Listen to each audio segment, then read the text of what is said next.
What's up, friends? My name's Aaron Ciotti. Everybody calls me Ciotti. Welcome to Monday Q&A and editing talk. We're gonna cover how easy it is to color correct your footage. Editing footage and specifically like color correction is something that kind of turns a lot of people off, right? And you end up just not doing anything with your footage because it seems like a big and scary thing. It really isn't. There's a... try to break it down as simply as I can. There's a slider that adjusts how yellow or blue the footage looks. There's a slider that adjusts how green or purple the footage looks. There's a slider that adjusts how bright it is. There's a slider that adjusts how bright the brights are and how dark the darks are. And I mean, that's kind of it. You can also dive into the saturation slider, which adjusts how vibrant the colors are. But really, that's it. Getting your temperature and your tint correct. Temperature is blue versus yellow. Tint is purple versus green. Getting that dialed in, the cameras usually do a pretty good job of. Getting your exposure or brightness dialed in is just how bright or dark the footage is. That's pretty easy. If it's too bright, you bring it down. If it's too dark, you bring it up. Contrast, that's how bright the brights are and how dark the darks are. There's a little bit of style there, but it's pretty straightforward. Like if you push that slider too far, you'll be able to tell. And then saturation, you just, you push it until it looks silly and then you back it off a little bit. So yeah, color correction. I mean, it was that's just a very fancy name for adjusting those 5 sliders. Technically speaking, yeah, it can cover a lot more than that, but the bulk of the work is done very simply. Just FPV. Just first person view subscribed. How the hell did you get that YouTube name? All of FPV just subscribed. I'm set, yo. I'm set. I knew this day would come. All of FPV just subscribed to me. So, see you guys later. I don't need this live stream anymore. I'll just do like an edit a month and we'll be good to go. Later!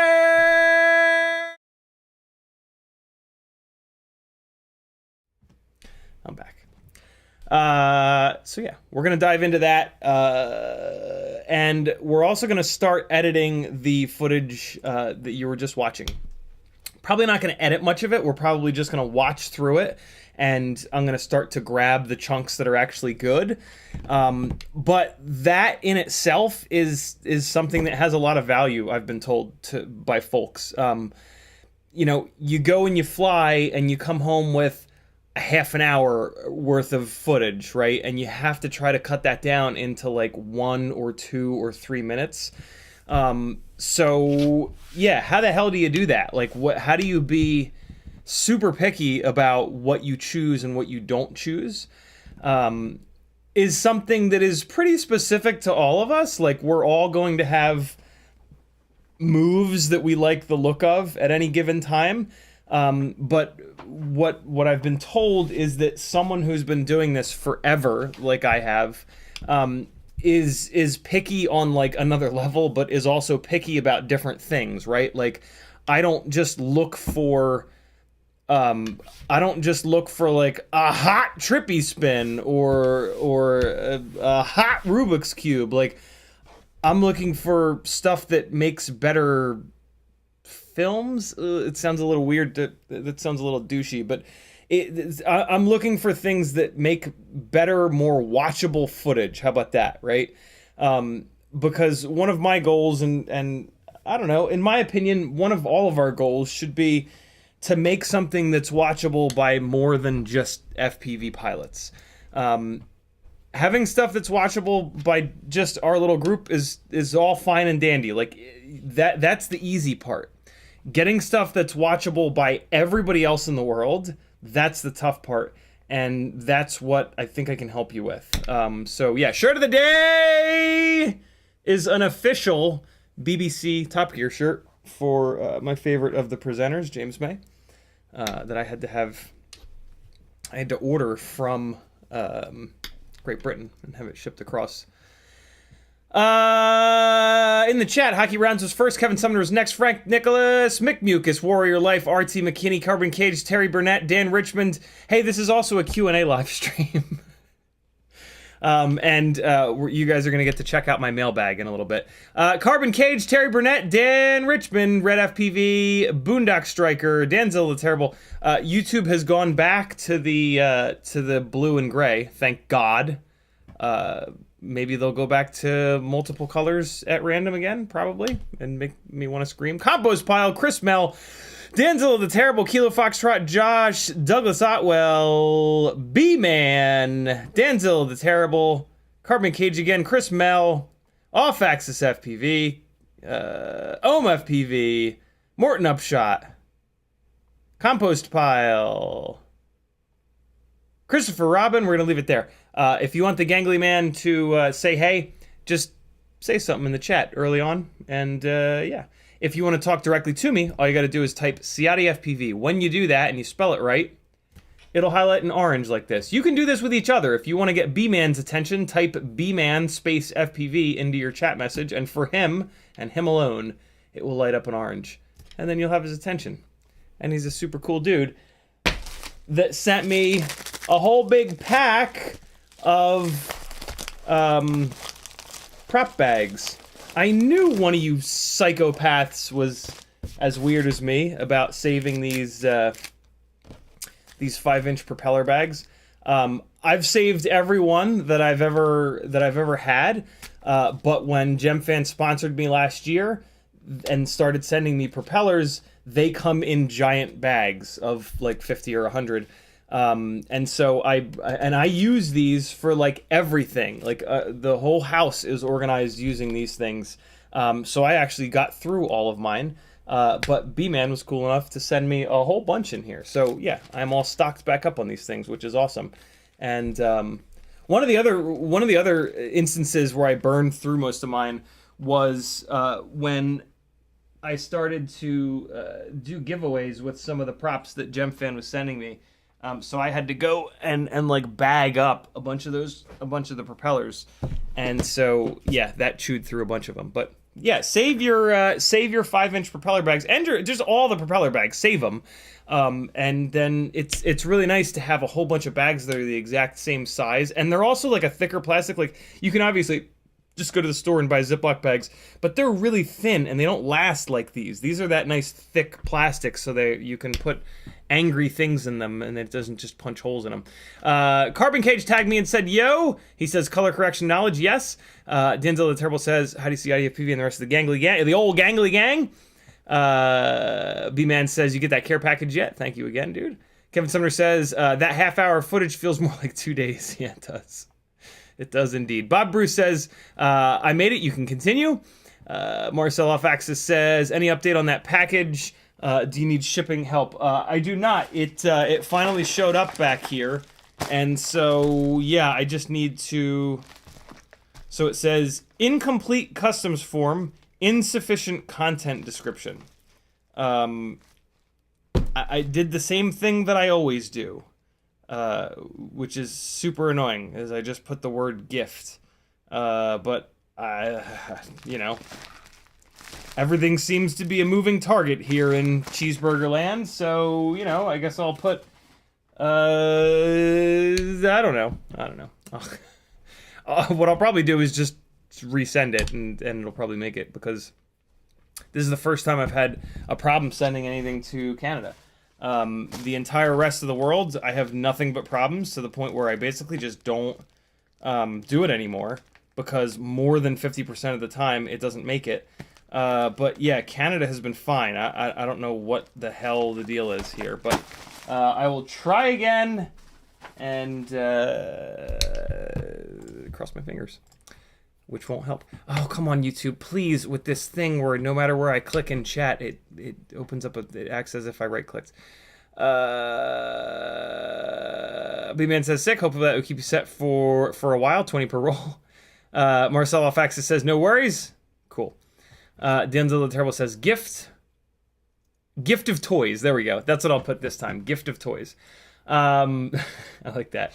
Hey, this is my full-time job, believe it or not. If you like this kind of stuff and want to see it continue, I need your help. I'm completely funded by you beautiful people this way. Every single thing that I talk about is unbiased. Yes, I have a couple of sponsors, but when they have offered me the sponsorships, I don't reach out to sponsors and ask for sponsorships.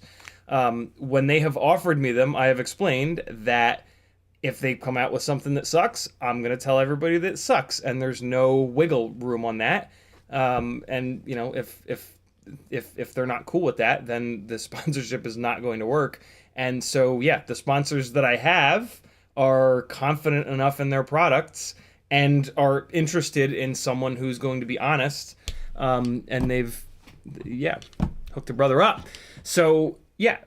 That's what you get by following someone who is crowdfunded. You get total honesty. You don't get someone that's kind of going to not trash on things because they need the company to send them more stuff.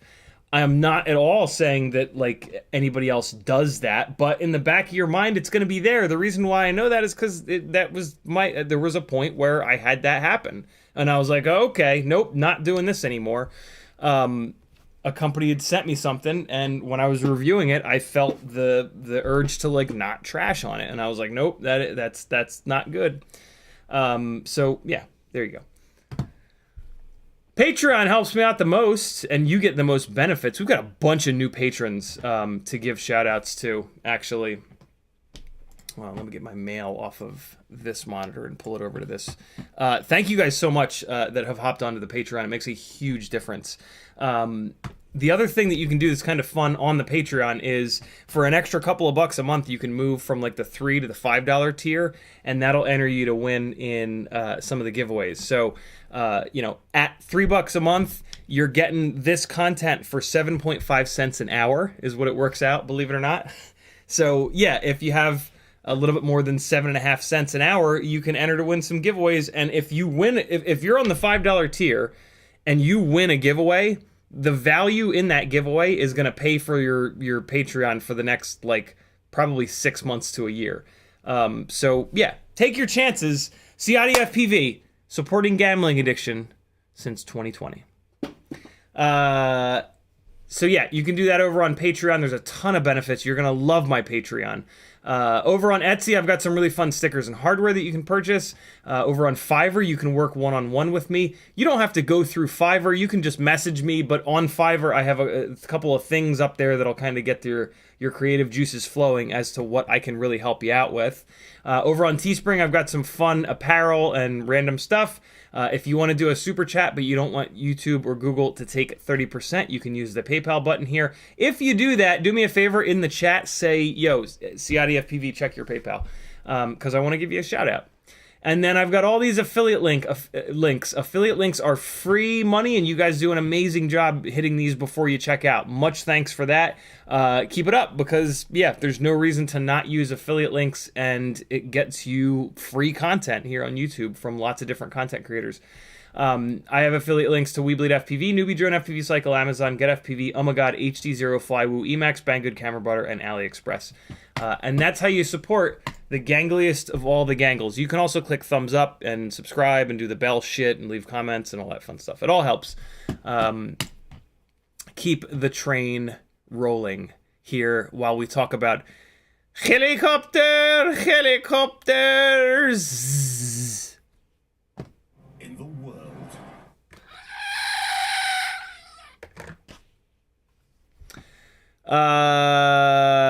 Kevin Sumner says, helicopter, my turn to carry the burden tonight. Kevin Sumner also dropping the CiottiFPV.com link. Thank you, dude. B-Man says, I got to meet and fly with Mike Duran a week ago. He's a pisser, had a blast. Yeah, Mike's a great guy.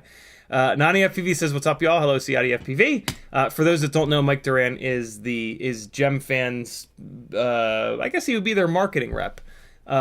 He's kind of like the face of Gem Fan. He goes to all the events and screams and yells, and he's a great dude. I put him up in my apartment before I moved into the house here a year and a half ago, I guess, for an entire week, and we had a blast. So yeah, we're doing some stuff tonight.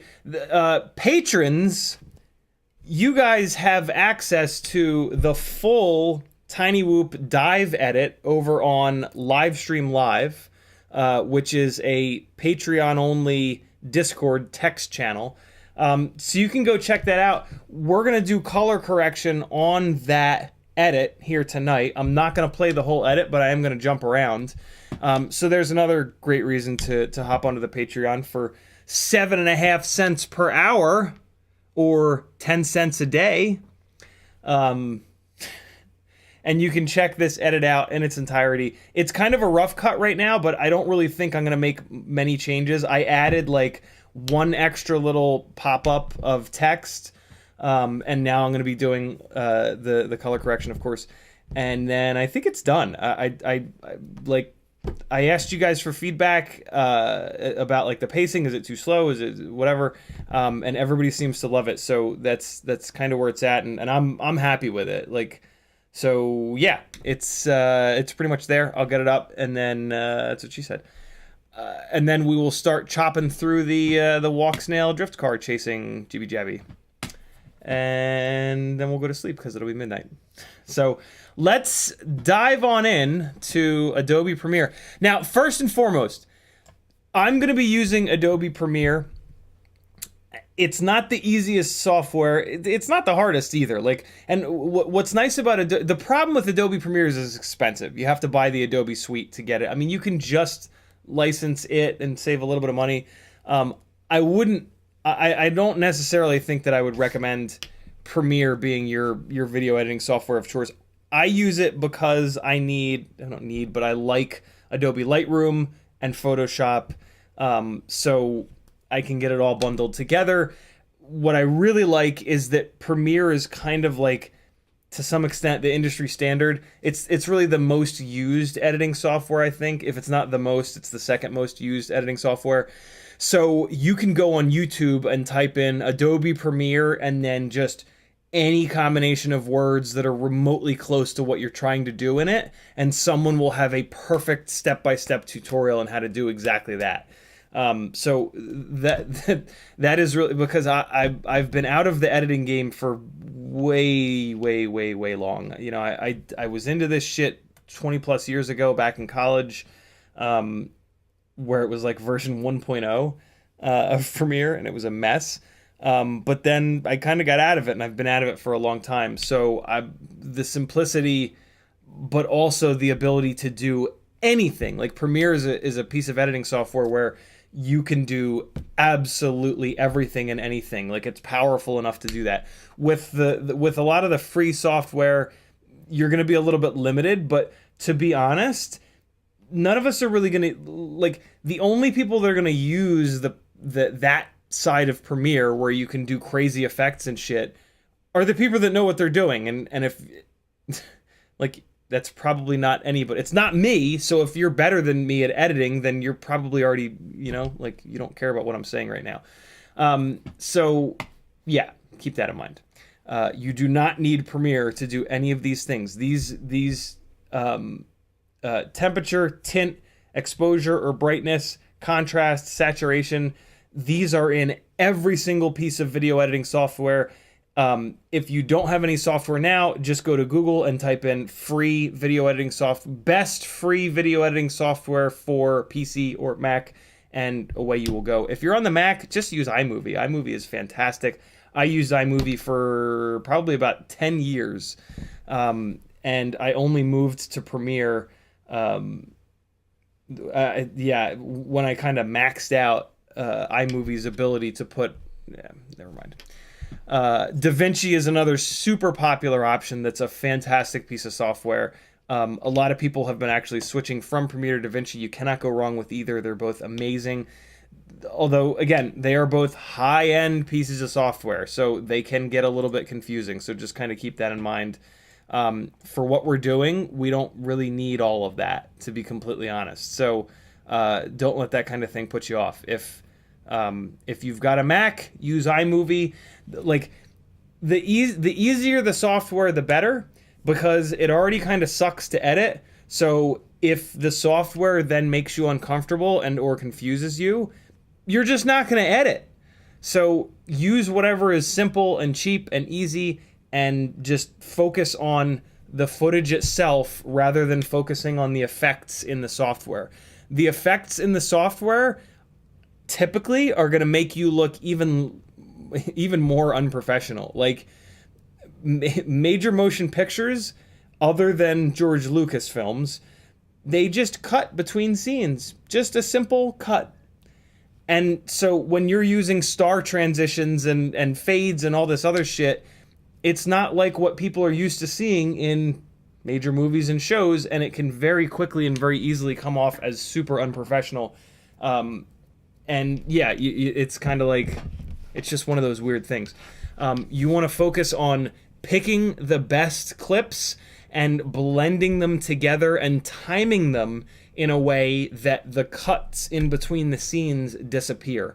That is the magic of editing, and when you do that right, you can have something that's kind of seamless, where like your viewer's eye kind of naturally tracks around the screen. They're not having to like, wait, look around, where's the action? And it just flows better. So yeah, focus on the footage and the timing of the cuts and like lining them up with the music, stuff like that, right? This is all the stuff you should spend like 99% of your emphasis on. And then that extra 1% you can put into color correction or other jazz that makes it a little bit more interesting. So yeah, do that. One of the biggest tips is just to cut viciously. Like, just make your edits absolutely as short as possible. I'm a really big fan of making edits that are the exact length of the song, which is what this is. So yeah, that's the problem with doing that is most songs are like 3 minutes long, and that tends to be a little bit long for an edit, but that's just sort of my style. So yeah, if you don't like it, go to hell. So this is what we've got here. In Premiere, the best way to do color correction is up above all of your video tracks. So I've got track 1 here, which is the actual flight footage. The second one here is the... I'm actually going to fix this. So all right. So let's fix this. If the second video track at the moment is the text titles, the third track here is a couple little pieces of video that I inserted. There it is. This is cell phone video that I've inserted here. And now the fourth video track is this adjustment layer where I'm going to put the color correction. If I applied the color correction to this, since it's the fourth track and it's up on top, it's going to actually apply the color correction to these titles with the on-screen text. And I don't necessarily want that. So I'm going to take all of these titles and I'm going to move them up to the fourth track.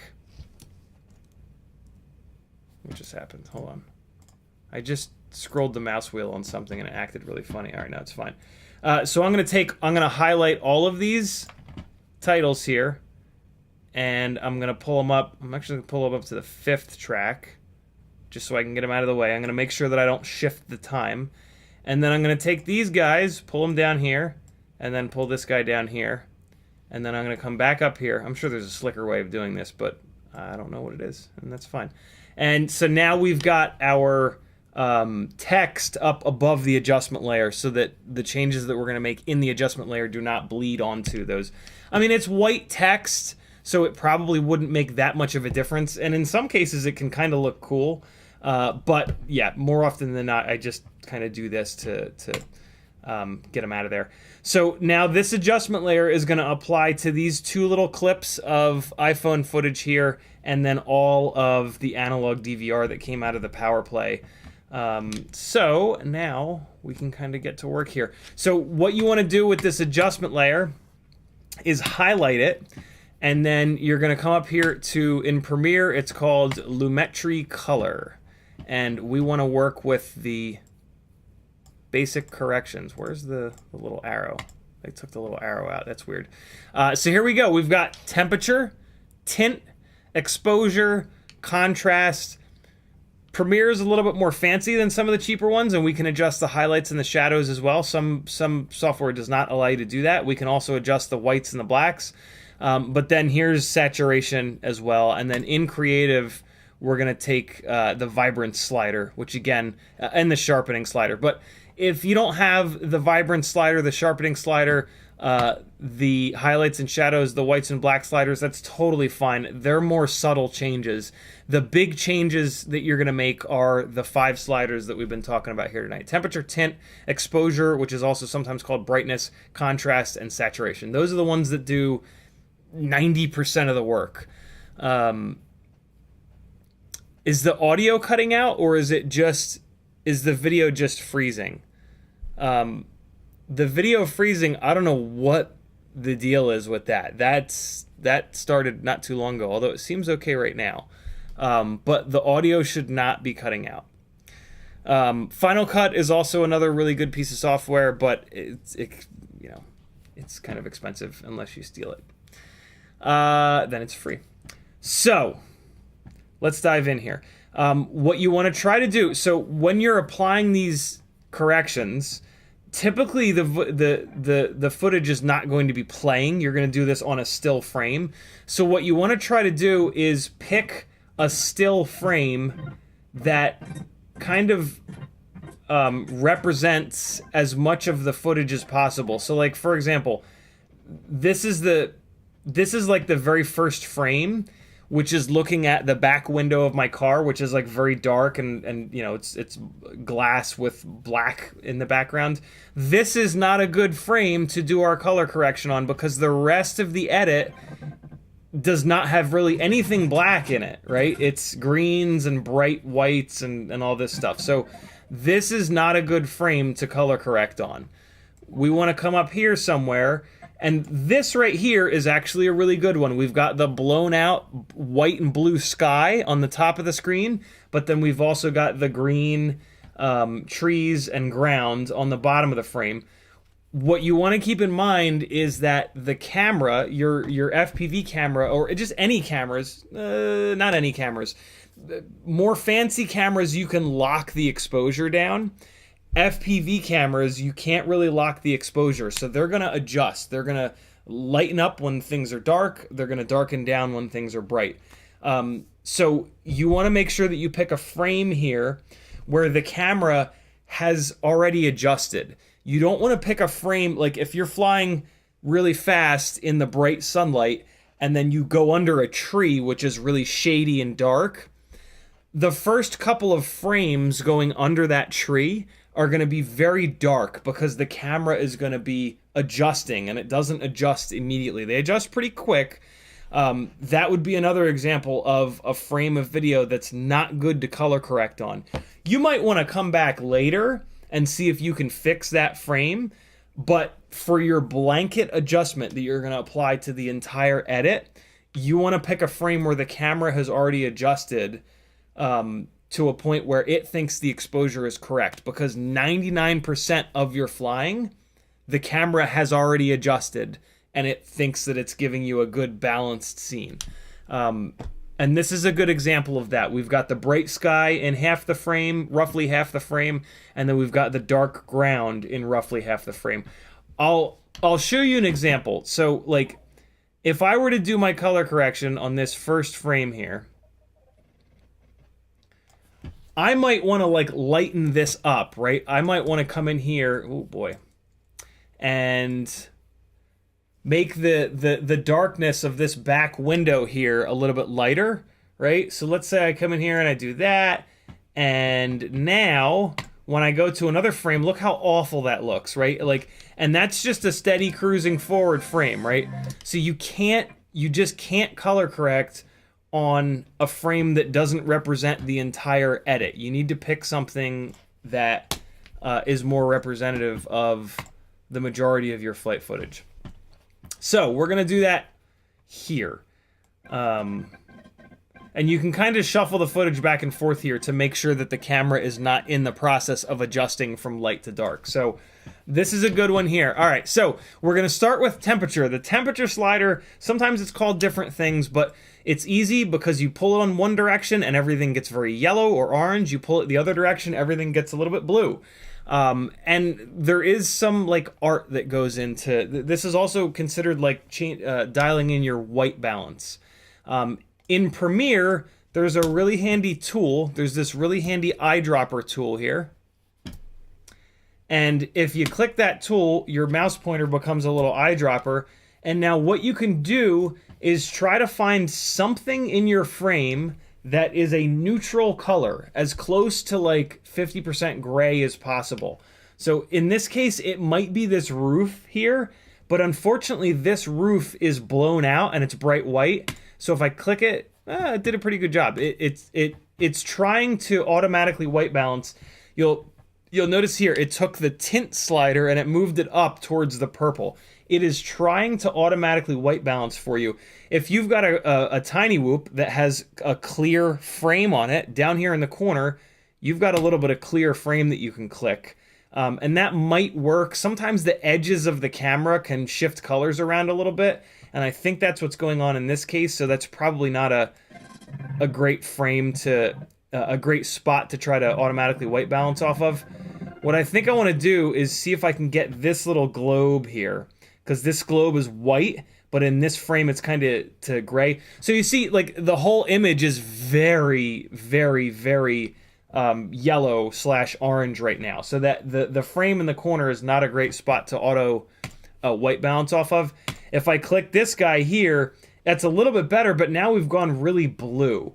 So as you can see, like the auto white balance is a little bit finicky, especially with FPV camera footage. It can be really bad. See, and I'm really not able to find a good spot to auto white balance off of it. It goes from way too warm to way too cool. Warm refers to when it's shifting in the yellowish orange direction. Cool designates when it's going a little bit more blue. So yeah, the auto white balance is not working for us here, but that's okay because we can manually adjust this. So we're just gonna zero this out, and some of the software doesn't even have that auto white balance set up. So a lot of times you won't even have access to that. Move the preview window up and to the right. Yeah, good idea. Thank you for that. Cool. So audio and video fine art, great. So here we go. We're just gonna grab these sliders and we're just gonna kind of like do this to taste. If like a cloudy day like this is, sometimes can look kind of cool if you pull it in the blue direction. If you want to make it look like it was a warmer day, you can pull it into the warm direction here. It's kind of dealer's choice. Like this is where you can kind of tell a little bit of a story, right? Like that's what we're doing with editing is we're diving into storytelling. So if I want to kind of convince you that it was a little bit of a warmer day out, which it was, I can pull this into the warm direction. I'm not going to pull it all the way over here, but we can just subtly pull this over a little bit and you'll see it just kind of changes. It just adds a little bit of amber to things. And then as far as the tint slider goes, I tend to always pull this into purple. I don't like when your footage goes green like this, it just kind of looks like sickly. So I mean, I don't know. I guess if you're doing like a pandemic edit, you can make it green, but I almost always pull this over into the purple direction. I just find that looks really nice. You just kind of want to be careful. If you pull it too purple, it starts to look a little bit weird, but you can typically kind of get away with murder in terms of the tint slider, pulling it over into the purple direction. It's going to kind of, it looks really nice with sunsets and stuff like that. But again, it's totally, it's all about you. Like what look do you want to give the footage? But there are some kind of storytelling elements, like I said. I'm also going to every once in a while check one of these frames, diving down, filling the frame with green. When we've got a lot of green in the frame, if we pull the tint slider towards the green, it can look kind of like neon green, which looks really bad. But if you pull it all the way over into the purple direction here, you lose the green. Like purple is the opposite of green, so you can kind of lose the green of the trees if you go too purple on the tint slider. So you don't want to go that nuts with it. So yeah, we're going to leave that there. That's looking kind of nice. Let me just come back here and just kind of double check these. You want to check these on a couple different frames to make sure that it's not making one part of the footage look weird. You're going to do this afterwards because after you're done with this, you're going to watch the entire edit all the way through. And that's when you'll catch a lot of problems. But it helps to, kind of check it every so often. So I'm kind of digging where that is. That's not a super aggressive adjustment. Out of 100, I've added 18.4 points of warmth and 17.6 points of purple. Don't ever just take those numbers and dump them into your edit. This is a completely custom thing. You can't find... This is why LUTs don't really work. LUTs are a pre-cooked set of these of similar things to these. And so the person that created the LUT, that footage that they created the LUT for, it's going to look great on. But every single other bit of footage that's ever been recorded, even in that same location, because it's been recorded on a different camera, is not really going to work with that LUT. LUTs are kind of interesting because they can sort of get the creative juices flowing, but like actually using the LUTs doesn't really make any sense unless you created it for the specific footage. The whole point of doing this is to try to improve your specific footage. If your footage was perfect already, you wouldn't do any color correction. Like, it's the word correction is there for a reason. We're trying to correct it. And like sometimes you're trying to correct it in like the editorial sense, where you want it to look more like what things looked like to you in your actual eyeballs on the day that you were there. Sometimes you're just making it look cool so that it's easier for people to watch. But yeah, you're correcting footage, so to use somebody else's LUT, in my opinion, is kind of silly. I will admit, though, that sometimes it is kind of cool to just rip through the LUTs and see if something kind of jumps out at me. Like maybe this looks really cool with a bunch of yellow dumped into it. I would never leave it the way that the LUT is, but yeah, it can be kind of fun to get you a little bit in the creative mindset. Steadfast says, I have two Mobula 6s, more or less stock builds on the Meteor frame, one 19,000, one 25,000, both have jello. What should I try to fix this? Jello is typically going to be caused by bent props or just like banged up, ruined propellers or banged up, ruined motors. So you need to see if your motor shafts are bent up.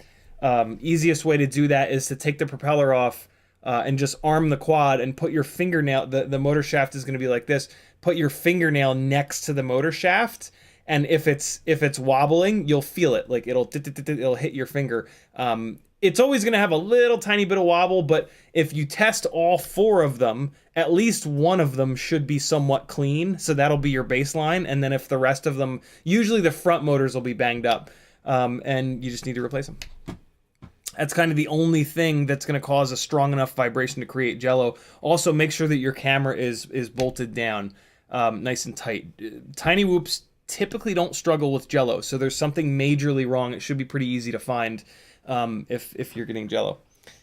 All right, back into it. Here we go. So yeah, I'm pretty happy with a slight adjustment of temperature and tint. Keep in mind, too, that as we make some of these other adjustments, we might need to go back and push those farther or pull them back a little bit. So now we're going to play around with exposure. Hey, also, just like with PID tuning, one of the best ways to learn these is to grab the slider and move it all the way one direction and move it all the way the other direction. That's going to really show you exactly what it's doing. So this is the exposure slider, which is sometimes called brightness. Technically speaking, brightness is a little bit different, but just on simple software, a lot of times they won't call it exposure. Never mind. Let's just leave it there. I won't go down that rabbit hole. But yeah, so this is going to adjust the brightness of the entire frame. Technically speaking, it's adjusting the brightness of the center values, but again, we won't go down that rabbit hole. So if it's looking a little dark, you can push it upwards. If it's looking a little bit bright, you can pull it downwards. Here's the problem with doing that. Right now, with this zeroed out, the sky is incredibly bright. The ground is somewhat bright too, right? So you would think like, oh, let me pull it down. Well, if you pull this down to the point where the sky is kind of properly exposed, the bottom of the frame is going to, or the shadows, the darker parts of the image are going to go too dark, right? So the exposure or the brightness adjustment is there's a, you got to kind of balance things. Like there's not a one size fits all solution to this. And also you're going to have to skip around to check different points to make sure that you really haven't made it way too bright or way too dark. In our case, the majority of the frames have the sky really blown out, and down here this is still pretty bright. Right, so we're going to pull this exposure slider down a little bit, and I tend to just kind of move it back and forth. And you got to remember that it's applying this to the entire image, so you're typically not going to go crazy with the brightness of the exposure slider.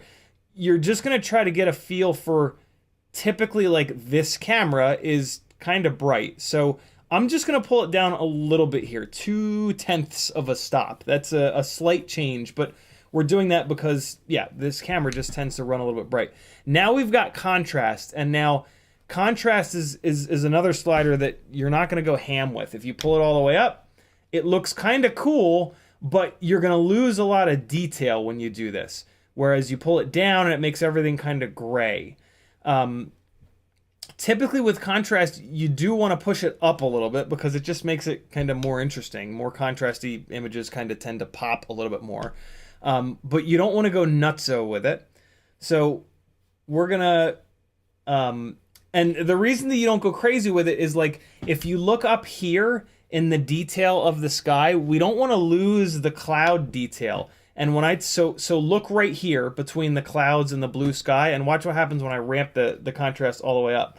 See how like it just kind of blows that out a little bit.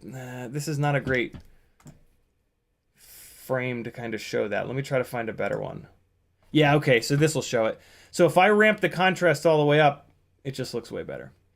FPV cameras tend to be, they're trying to give you good exposure everywhere.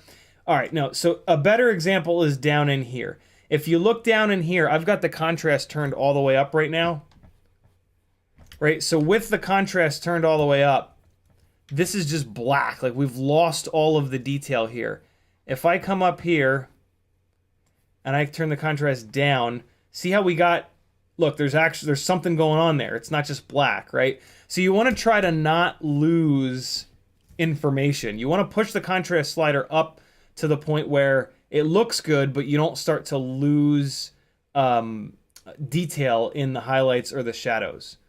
So we're gonna actually give this a good, push here. I'm gonna try it there, and then I'm just gonna skip around to see how that looks, and make sure what we're looking for is frames that have like big areas that are completely blown out.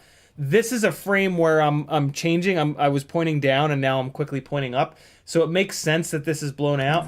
If I let it play for a second, now you know this is a better representation of what the majority of the footage looks like. So yeah, we're gonna push this up around plus 25-ish.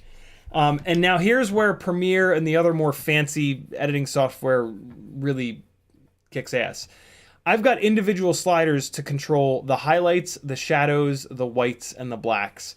So the highlights slider is going to brighten or darken just the highlights. So in this case, the sky. So this is with it zeroed out. These clouds up here are just one bit, like there's no detail. It's just one big white area. Well, if I take this highlight slider and I run it all the way down, look at that. Now we have actual information. Like it looks like an actual cloud now rather than just a big white blob.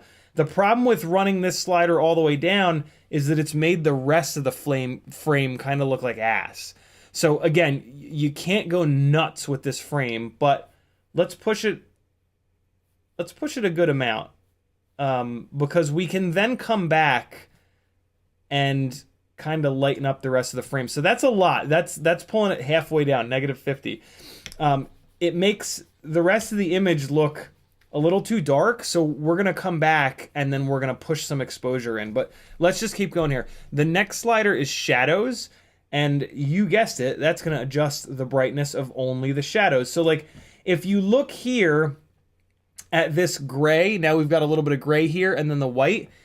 Just look there and notice that when I move the shadows up and down, it doesn't affect that at all, because that's not a shadow. That's a highlight part of the image. So the shadows, to dial in your shadows slider, you want to look in the shadows, and in this case, it's the darkness in the trees here. So we're gonna grab that, and again, no right answers. If you like the way it looks, pulling it down, that's fine.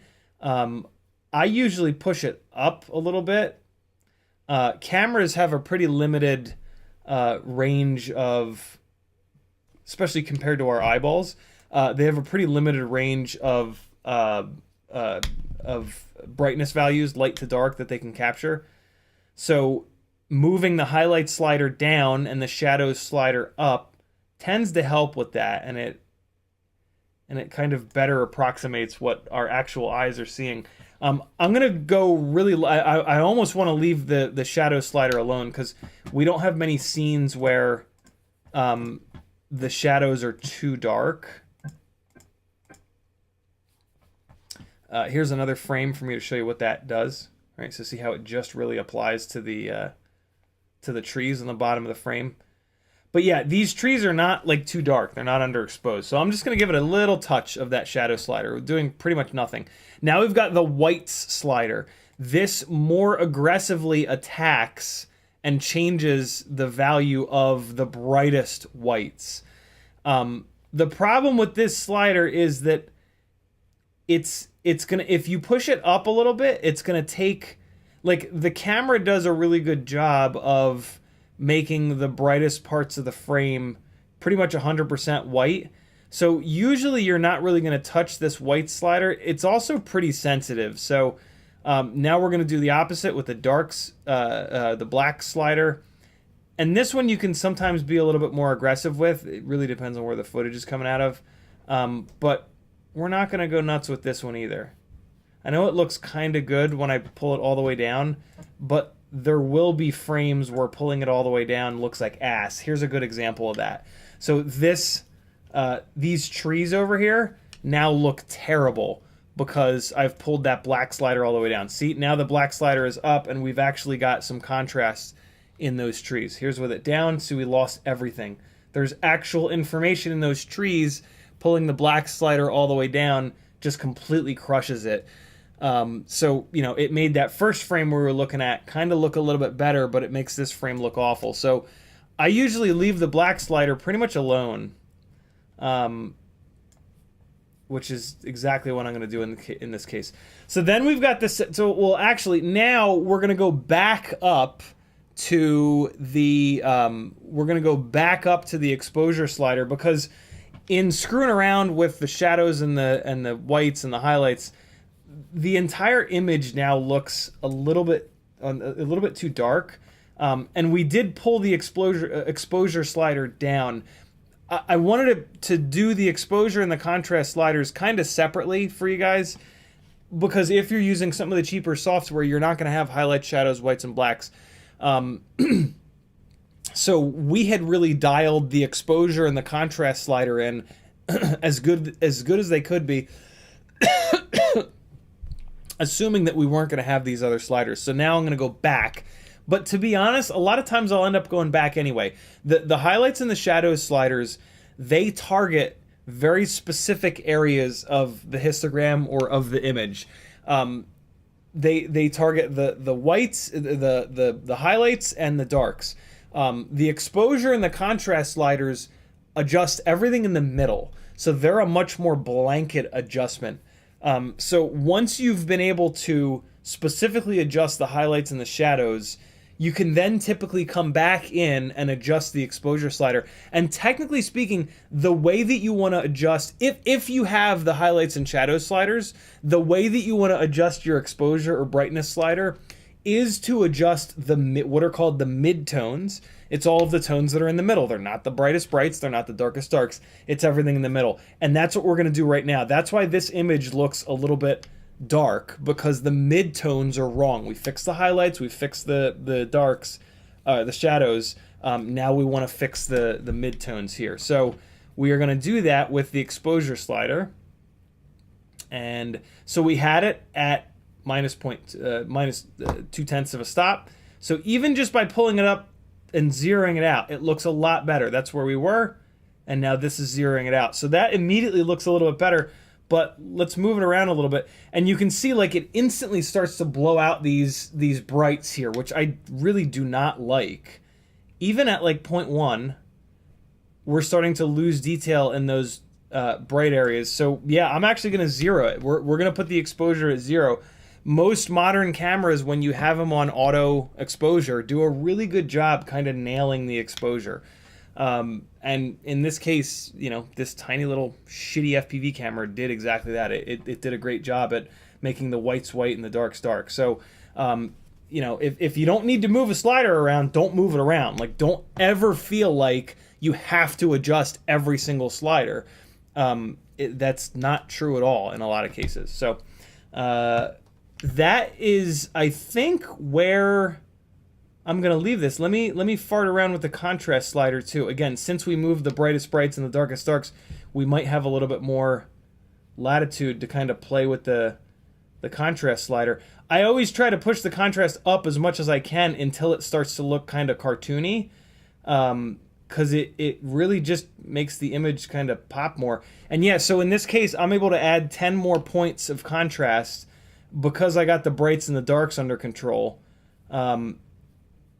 because as you increase the contrast, it pushes the brights brighter and the darks lower. And with the highlights and the shadows adjustments, we pulled those back. Like the contrast slider pushed them out too far, and then we pulled them back in with the highlights and the shadows sliders.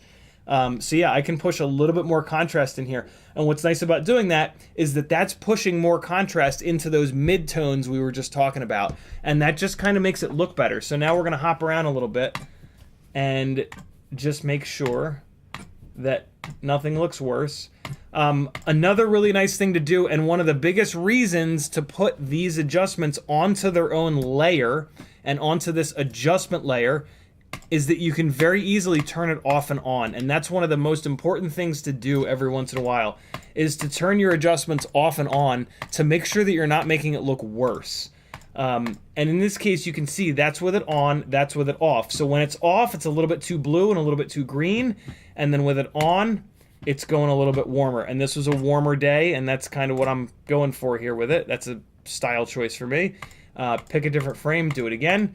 This really lets you show what you're doing to the image, right? Because you're taking all of those corrections off all at once. You could technically make multiple adjustment layers and just do individual adjustments on each layer, but that's silly. Don't do that. So yeah, I'm pretty happy with this. Let's check one of the frames where it's facing downwards towards the trees. And yeah, that's looking a lot better. I'm digging that. And now let's check like a problem frame here. So here's a frame where it's starting to adjust, and these trees over here are going pretty dark. So let's make sure that we're not losing detail in those trees, and we're not. You can see in the bottom right of the frame here, there's not like a big chunk of these trees that's going completely black like it was when we were playing with that, with the black slider. So this is looking pretty good. Now, we could just do the saturation slider here in the basic corrections, but in the creative menu of Premiere, it gives you the saturation slider right next to the vibrance slider and the sharpen slider. Sharpening slider, you know, it tends to go over sharpened pretty quick, so you're typically not going to pull the sharpening slider down. Most cameras are not over sharpened out of the box. I mean, it's not outside of the realm of possibilities, but yeah, I'm pretty light on the sharpening slider because it can very quickly start to look stupid. So we're just going to push that a tiny little bit, or just leave it alone, to be honest. But now we're going to dive into vibrance and saturation again to really see what they're going to do. Pull it all the way up and all the way down. So this is vibrance. The vibrance slider, sometimes it's called the luminance slider, I think. Maybe not. But yeah, the vibrance slider is not as aggressive as the saturation slider, so you can typically push a bunch of vibrance in before it looks stupid, right? So like with it all the way up, it does kind of look stupid, but compare that all the way up to the saturation slider all the way up. All right, well, this is not a good example. Usually when you push the saturation slider all the way up, it looks absolutely horrendous. In this case, because the vibrance basically kind of focuses more on like purples and greens, it looks really bad when you push the vibrance slider all the way up. So that's kind of important. This is one of the nice things about taking these sliders all the way up and all the way down, is it'll really show you what it's going to be impacting. So in our case, what's happening here by pushing the vibrance slider up is that it's boosting all of these purples that are chromatic aberration, which I'm not going to kind of get into, but when you're doing this stuff, grab the slider, move it all the way up. That's going to show you all of the areas that it's affecting. Move it all the way down. That's going to show you the areas that it's affecting. And then that'll tell you what to look out for. So if you start to gradually push this vibrance slider up, at some point it's going to really start to show this ugly, like, purple nonsense that's going on. So you'll know to kind of keep that slider under control. And then you grab your saturation slider, you move it all the way up and down, and you're like, oh, wow, okay, so the saturation slider all the way up looks a lot better than the vibrance slider all the way up, so I can push saturation harder than vibrance in this case. So let's do exactly that. Let's adjust the saturation first. Saturation is going to push all the colors. It's going to make all of the colors more well, yeah, saturated is the word. But yeah, again, you don't want to go too far. It's always better to not push these too far, because that starts to look unprofessional and kind of cartoony. So let's try that. That's about a quarter of the way up, and now let's take the vibrance, and I tend to just kind of move these things up and down to just get a feel for exactly what's happening. And all right, I'm gonna put the vibrance right around there. So, and now they're in Premiere. There are. What have I done? Hold on. Oh Christ! There we go. Okay, we're back. In Premiere, in each one of these sections, there's a little checkbox to turn. Why is it doing that? It should turn the. It is. It's distracting because it's graying this out. But look here. Look here. It's turning those adjustments that we've made off and on. God, I have to put my hand over this. It's so distracting. It's turning just those vibrance and saturation changes that we've made off and on. And again, you want to do that on a bunch of different frames. So if you look, speaking of chromatic aberration, it's something that happens between really bright and really dark areas. So look right here along the bright white. You can see it's kind of purple against that green. And when I turn it off, it gets a little bit better. So that's the problem with that vibrance slider, is it's going to make this chromatic aberration that in this footage that we've got with a bright white tower against dark green forest, you know, that's a challenge that we're running into here. So we don't want to go too nuts here. Let me really show you that where it gets bad. See that? See how bad that really gets along that line? So that's why it's important to check different parts of the footage, but it's also why it's important to kind of individually edit every single bit of footage that you've got and not just put a pre-cooked LUT on, in my opinion. So yeah, that's a nice little tool that we've got. So that's looking pretty good there. Let's check here. So that is really bright. So that's off and on, off and on. It's not looking great, but that's the raw. Well, let's turn the whole adjustment layer off. So that's the raw footage. The raw footage looks pretty terrible there too. When you've got something like this that's completely blown out, it's all the way off, you really can't get it back. And if you sit here and spend an hour trying to get it back, it's going to make the rest of the frame look like ass. Yeah, you could certainly put a specific adjustment layer over this part, but I'm really not interested in spending that much time. I just find that, you know, editing more footage a little bit quicker is kind of a better idea than getting hung up on, and I struggle with that a lot. I tend to spend way too much time editing. But yeah, you got to draw the line somewhere. But that's a super personal thing. If you've got an edit that's really important, yes. But God, Jesus Christ! A massive cockroach just flew onto my fucking softbox right in front of me. Jesus! And now he's gone. Where did you go, you fucking disgusting piece of shit? Oh my God, the bugs in this basement have been nasty. Holy fuck, that scared the shit out of me. Oh my God. All right, hold on, yo. This is ridiculous. He was huge. He was like the size of a small dog. Where did he go? I'm not. Oh God! Oh no! Don't touch the controller, you disgusting. Oh God! Oh, that's disgusting. Oh, he's on the desk. Where'd he go? Oh God! He touched the PlayStation controller. You fucker. Oh God! Where did he go? This is gonna be the rest of the live stream. Calling it now. Where did he go? Oh, he better not have gone into the goddamn toolbox. Oh, God. Where are you, you disgusting, disgusting dinosaur bastard? Oh, god damn it. I think you went into the fucking toolbox. Oh. Ugh. Where are you? Where are you? Ugh. Where is he? God damn it, I shouldn't have taken my eyes off of him. Ugh. Where'd he go? Oh no! No, where is he? My irrational fear of giant cockroaches is all the way up right now. Come on, man, don't get on my desk. Leave my fucking desk alone. Just let me have one place where you don't crawl towards me. Crawl away from me. I kill you and all your disgusting friends. Why would you keep... Ugh.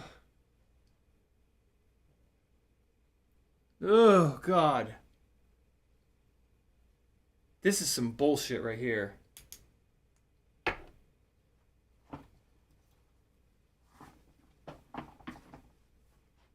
Where are you?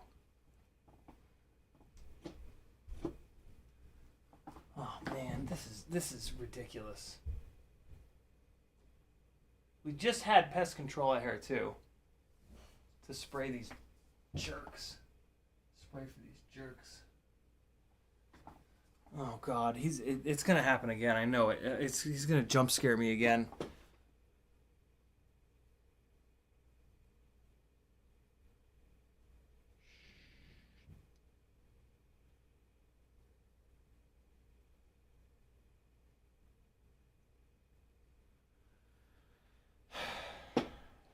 Christ.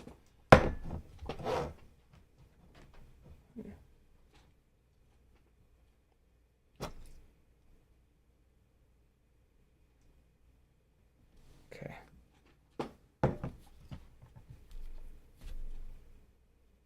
What was that?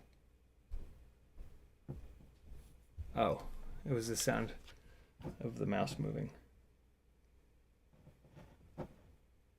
I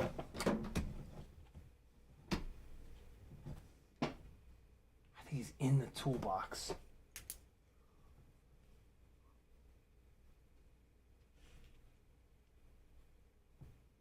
If he's in the toolbox, I'm never working on a quad again.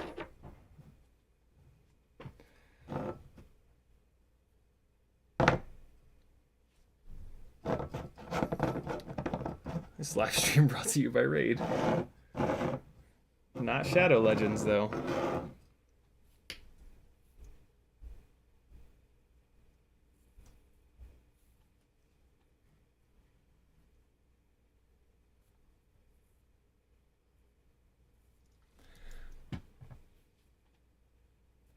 All right. Oh my god. CiottiFPV is in the house.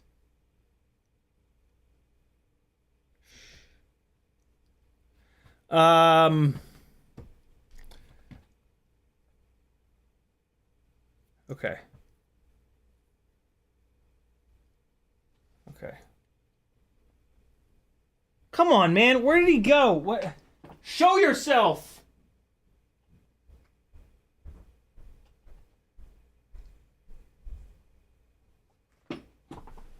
Okay.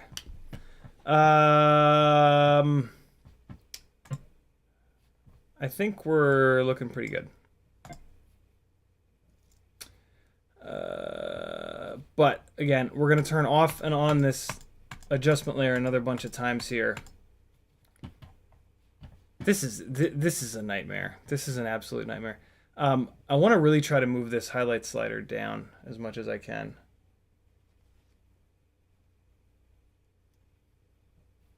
So, but I think I'm pretty much there. Yeah, I think I'm about maxed out on that slider. So yeah, now you're gonna watch it again, and what's cool is you can turn off and on the adjustment slider live while you're watching it, as long as as long as your computer can handle it. Some computers can't. But yeah, this is what we've done. Off, on, off, on, off, on, off, on. And I played too much. Oh, no, that's copyright-free music. I think. I don't remember. So there you go. Save your project, and this is ready to export.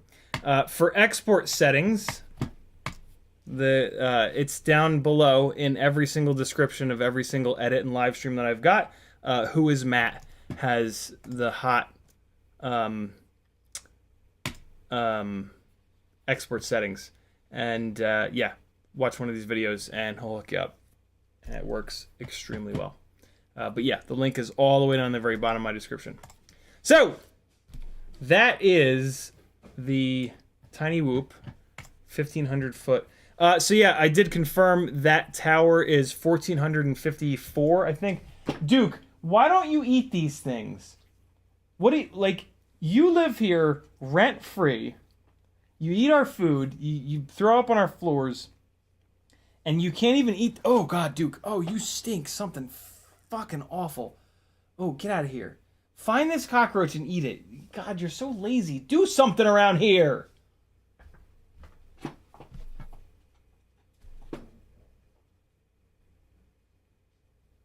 Alright, the dog was making noises.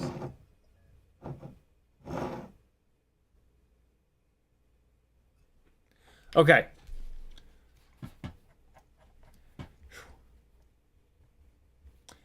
Denzel, that's terrible.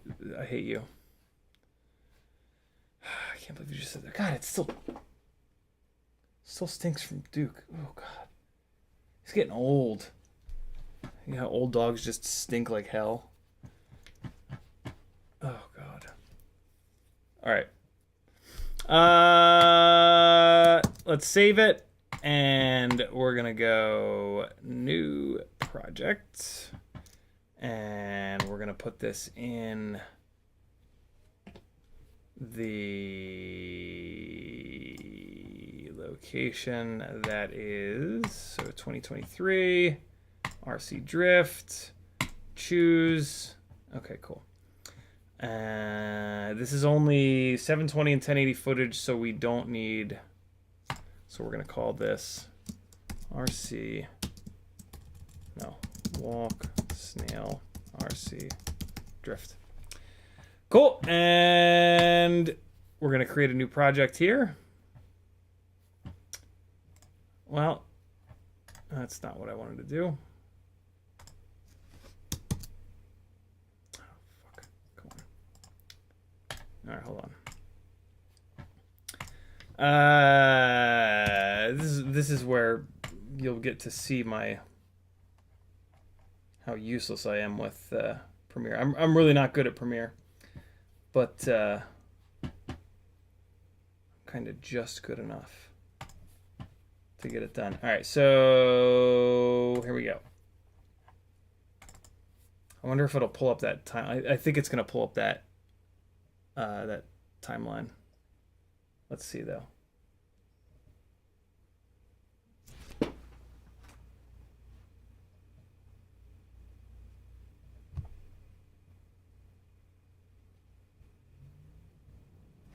Okay, no, we're good. All right, cool. So fresh project here, and we are going to grab all of the footage files here, and we're gonna pull them up here into farts.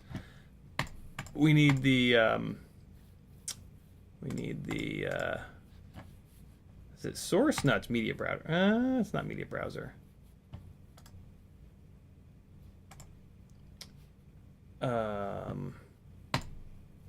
Which one is it? I thought it was called something else. It's not source. Is it media? It's not media browser. What's the one that I need? Auto track mixer, graphics, sound, events, history, learn libraries, markers, project. We need the project window. There we go. All right. So, and you know it's the right one because it says import media to start. There's other ways to do this. This is just my weirdo way of doing it. There's a million ways to do the same thing in all this software. So yeah, there's no real one right answer. File import detect an inconsistency. Yeah, there was one or two files that don't have that didn't get the endings on them. So yeah, they're gone. There's also a couple files here of me just screwing around. So that's 78 and 79. Let's kill those. And then this is... What is this? This is flying around the house. That's not it. I've just got all those files in one spot. All right, so let's kill those. Let's kill these. And then, all right, cool. So here's our RC drift stuff. Again, this is the way I do it. There's different ways of doing it. This is just what works for me. Don't take my way of doing this as gospel. But I grab these guys and pull the first one down into the timeline. And what that's going to do is it's going to automatically set the timeline. It's going to put the timeline settings. It's going to match the timeline settings up with the file that you're pulling down into it, which in some cases is good, in some cases kind of sucks. For example, with tiny whoop footage from the FPV camera, analog footage, it's going to give you a timeline that's set up for the weird aspect ratio that can be in. This is 16:9, so I can do this. The only problem is, here's a really good example. So I pulled in 60 frame per second footage, so it has made this timeline into 60 frames a second. I don't want that. I want it to be 30 frames a second. So I'm going to change that. It's 1920 by 1080. That's completely fine. And everything else is looking okay. So we're going to hit OK here, just so that our timeline is in 30 frames. And away we shall go. So that was 58. Is there not a 59? 59 is one of the ones that's broken. Put props on a roach. Oh, God. Show yourself, you coward! So I can spray you to death. There we go. All right, cool. So let's grab a couple of these, and we'll just slot them in here. And we'll start chopping shit out. You can also chop these up here in the project, in the source window. I don't like to do it that way. I don't know why. I think that might be the faster way of doing it, but you know, why do things the faster way when you can do it the more difficult way? I would maybe like to actually throw this in as like a little blooper at the end here. So let me really quickly just grab this, because this, you can't hear it because there's no audio, but this scared the shit out of him. So C for cut, and then we just chop that little bit. So now we're looking for good stuff. Well, you could argue now we're trying to chop out garbage. I actually got stuck to his fan. There's a big fan on the top of this thing. Or maybe I was stuck to the... Was I stuck to the magnet of the motor? I was stuck to the magnet of the motor, which is off on the right side here. I could not get off. That's what she said. Yeah, I was like full throttle and I could not get off of here. I don't know how it ended up falling off, but that's kind of a fun little that's a fun little clip there. So let's come here. All right, so I smack the ground. This is also where you get to make yourself look like a better pilot than you actually are. That's my favorite thing about editing. All right, so we're gonna kill those and just make this a little bit bigger. All right, so hold Option and scroll your mouse wheel to zoom in Premiere. And so I'm gonna edit out this little left to right bobble that I've got. And so I'm gonna bring it on right here. So it's just one motion. Yeah, see, I'm like struggling to get off here. All right. So now one of the things that I like to do is when you have like a quick rotation like this, it's kind of fun to edit on that quick rotation. You don't, it's like a built-in transition. So we're gonna chop that out, and now we're gonna keep going here. All right, what else do we have? Let's find some other little, and you want to try to mix it up. Like you want to grab a bunch of little small moments, and then you want to go for big longer moments as well, so that you can kind of mix it up in there. That's kind of fun.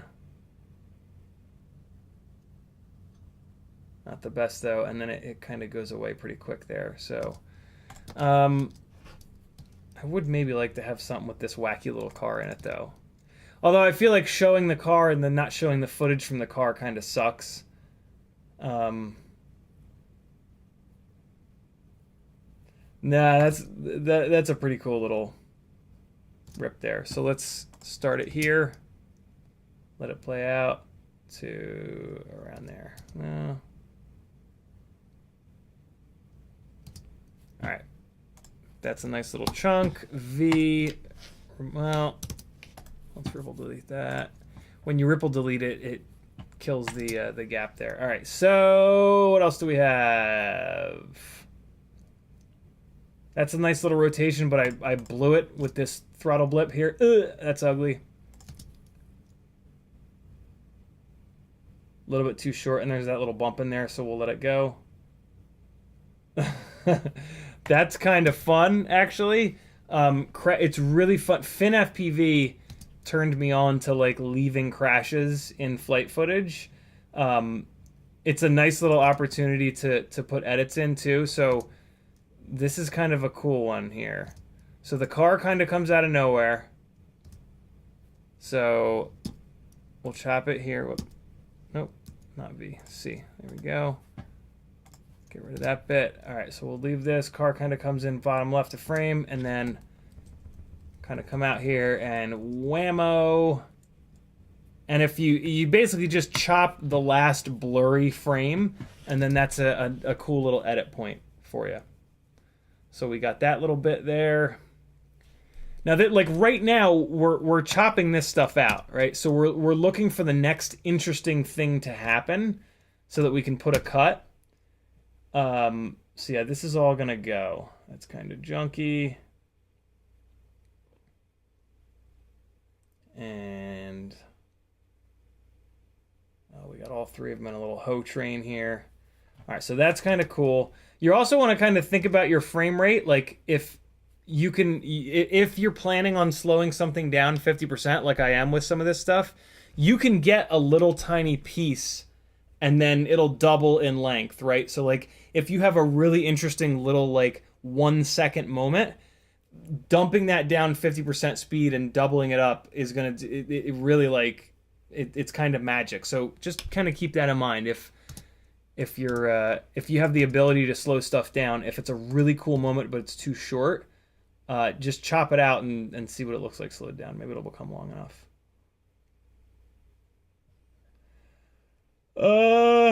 All right, so, whoops. Get back into it here. So we have a nice little, nice little section here, and I smacked into the thing again. Stop it. All right, so we're gonna start this right here, because this is the point where I actually get locked in and I stop bobbling around.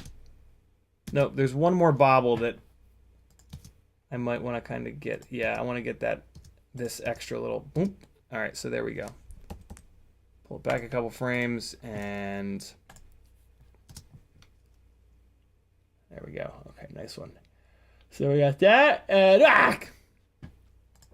we'll do the same thing here. I'm probably going to get rid of that previous clip because I don't need. This is a better clip of smashing into the thingy.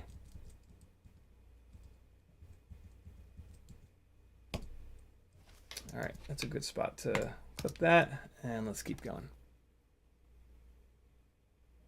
Fun, it's next level, I know, right? All right. It's kind of fun. Now he turns off though.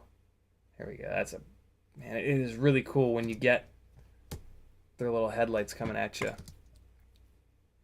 Unfortunately, I'm all bobbly when I do the turnaround.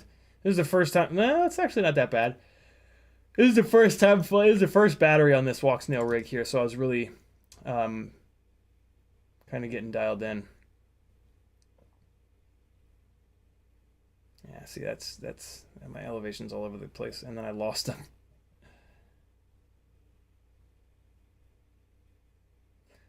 Again, cut ruthlessly. Like, when in doubt, just cut it out. It's always better to have a more action-packed, shorter edit than a longer, more boring edit.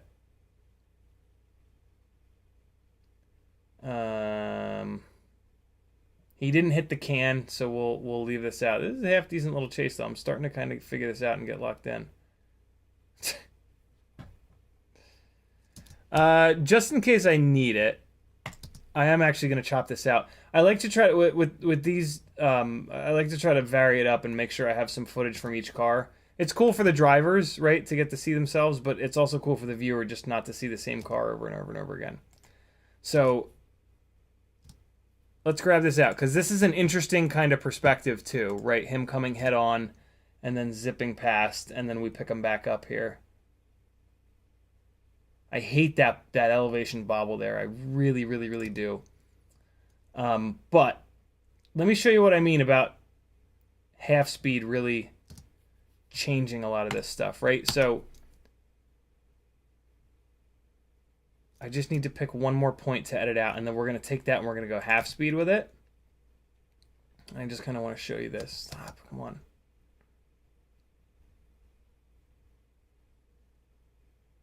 Okay, yeah, we can get rid of the rest of this. All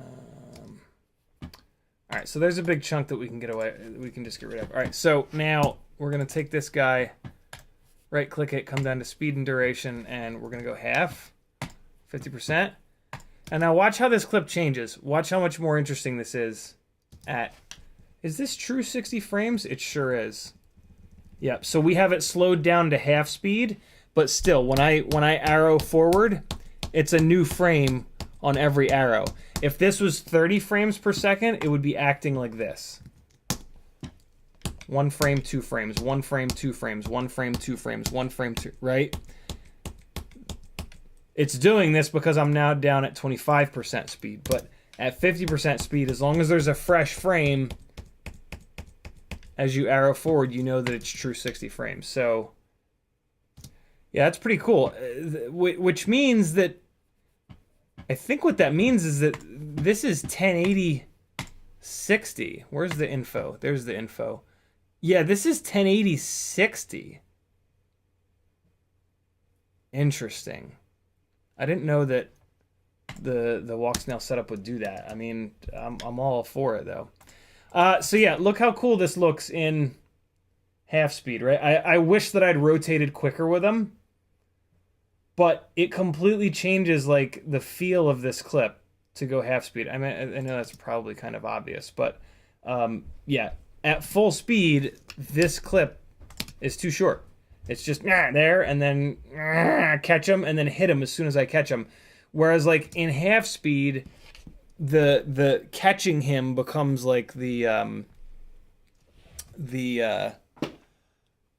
becomes the focus of the actual scene itself. Kevin Summer says, do you mess with your rates at all for the chases? I'm considering some more expo for tighter chasing. I don't, because I run tons of expo as it is. So yeah, I'm lucky enough that I've gotten used to rates with a heinous amount of expo. So I don't have to change my rates on this, which was kind of the point. Like, I really wanted to, when I was spending a lot of time dialing in my rates, I wanted rates that would really, really, really work well for cinematic stuff. And then I could use them for everything. So yeah. Ooh, that's a nice little moment there. So here's another kind of cool thing, right? You would think to chop right here, right? You would think like chop it, and then when the subject is in frame, do yourself a favor and chop it a little bit more loose. Like, chop it up here so that you can use this rotation as a lead-in. If you're butting this footage up with some other footage, and at the end of the, let me do it I gotta do it backwards. I gotta do it for you guys. So if you have a piece of footage here, and then this is the next one that you're putting next to it, having this lead in with a rotation, if you can find a piece of footage previous to it that ends with that same rotation, that shit looks amazing. So when you have like any kind of like a quad movement into a nice shot, loosen that up. I mean, we're editing with non-destructive software, so you can always go back, but you'll forget that it's there. So put it in there, chop it so that it's there to remind yourself, and then if you need to, you can cut it out. But if you cut it out now, you'll forget that it's there in the future. I've made that mistake a million times. So come on. Way! Give that back. There we go. Okay. Let me just make sure that there's nothing good in here. Yeah, no, this one goes. All right, cool. Ripple delete. So we got that. Oh, I hate that elevation bounce. I really... The hardest time that I was having with this rig was dialing in yaw with throttle. When you yaw around really hard, you have to really manage the throttle, and that's what's going on there. It's not that bad, and I kind of clipped that. Yeah, and I hate the way that looks. I hate the way it looks when their bodies bounce up like that. Because it kind of takes you out of the fact that, like, oh my god, they're real drift cars. And then he spins out anyway, so that's kind of fine. Yeah, this is not a great end of the clip. Like, there's nothing to designate, like, the end. Like, you're still kind of into the action here. You're like, oh, cool. He's sliding, he's sliding, he's sliding. This is cool. And then, like, the body kind of does that, and then he spins. So it's like, I gotta find a better spot to end this.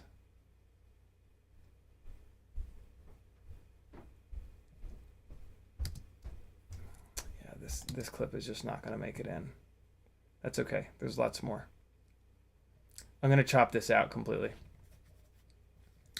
Because there's really there's not a great point to where I want to end it. Yeah, we're going to get rid of that one. That's fine. All right, and there's the end of the battery. This is kind of interesting here.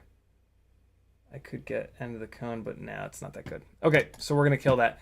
Again, delete ruthlessly. When in doubt, cut that shit out. Next battery. It is 11:30. Let me make sure I'm somewhat caught up on chat. Looks like there's pictures of Rosus. That makes me not want to get caught up on chat. Kevin Summer says, now that I'm watching more of my footage, thanks to iGow, I see a lot more twitching. Yep. Jason Black, a cockroach flew up and landed on my right in front of my face here on my softbox, and I had a nasty jump scare. And then as I was getting the can to kill his ass, I think he crawled inside of my toolbox. So now I no longer work on quads. Just a bind and fly guy from now on. So content is going to shift a little bit on this channel. He can have it. He can have the toolbox. It's his now. I don't want it. All right, let's get some good stuff from the next battery here. We've got the blue and white car with the green car. I'm flying like a goddamn monkey. Let's see if I can get it dialed in here. Let's see if I can get my elevation dialed in here. Nope, not yet. At one point, I did actually land and add more throttle expo to this, and that really did help me. It had a lot. It was at like 35. I moved it up to 40. Both of which are a lot. Like that in either case, that is a lot of throttle expo. Has a hot little move there. What happened here? Hold on. All right, so bouncing all over, ugly, ugly, ugly, bouncing, bouncing, bouncing. Get settled down past me.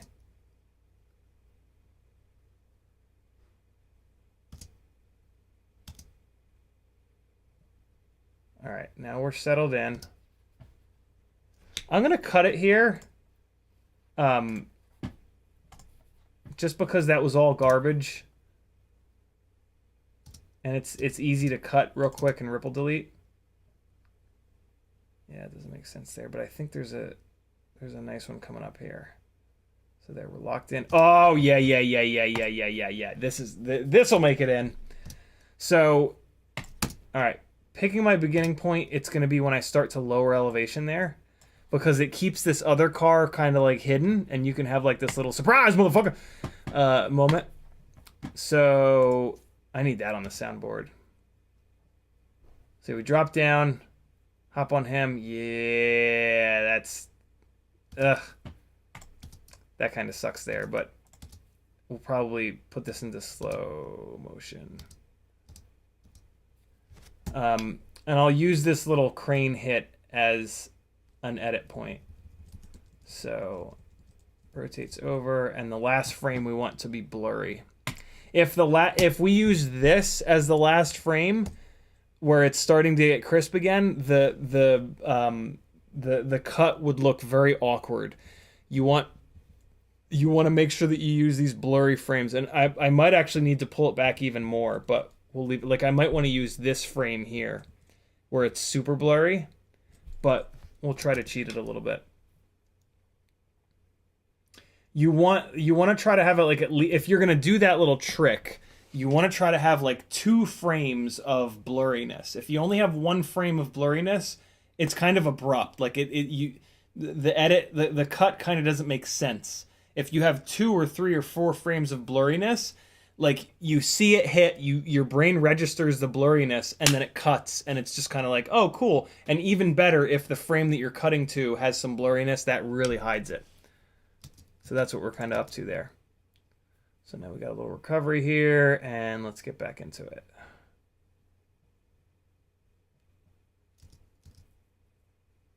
Ah! The crane is in like the perfectly wrong spot, although I think eventually I kind of figured it out.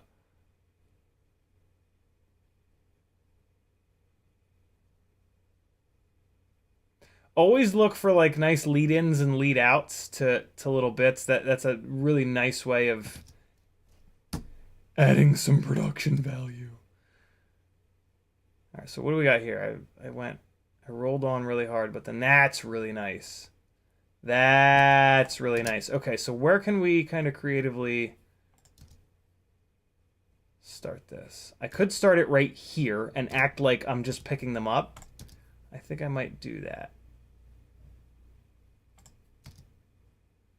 Because that's kind of got the horizon not level, which I don't love. And it just sort of doesn't make sense. I personally try to think of like when you're trying to mix the end of one clip with the beginning of another clip. For me, I guess it would be like this way for you guys. I try to kind of think about that, right? So if I begin this clip with me like flying backwards, that might not necessarily make sense. Like, it's going to be hard for me to find another clip where I'm flying backwards. Like, if I'm flying backwards at the beginning of a clip, I want to match that up with the end of another one. And typically you're not flying backwards at the end of a given clip. It's not completely impossible, but and I guess just in case I do find that magical clip where I'm flying backwards, maybe it would be cool. So, just for the sake of reminding me later that I have a clip where I'm flying backwards at the beginning, I'm going to cut it a little bit loose here, and then I can always chop that off. Right, so that's looking kind of fun. Just barely made it there.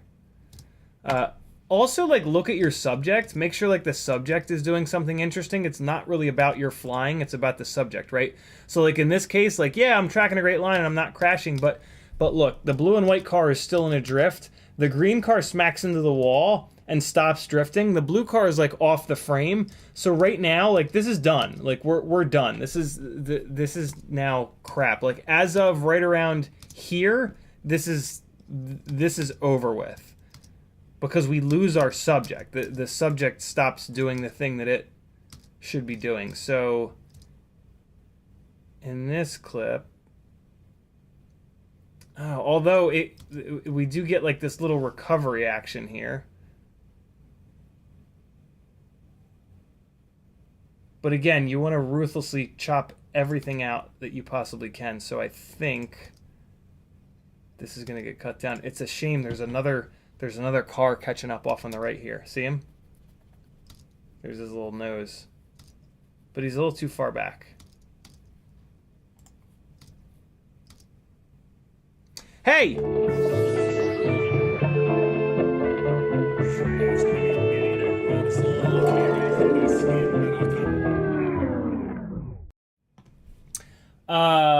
My dad sent me a hard drive because he's the best. So I have another 4 terabyte hard drive now, which is amazing because somehow I've filled 2 of the damn things up already.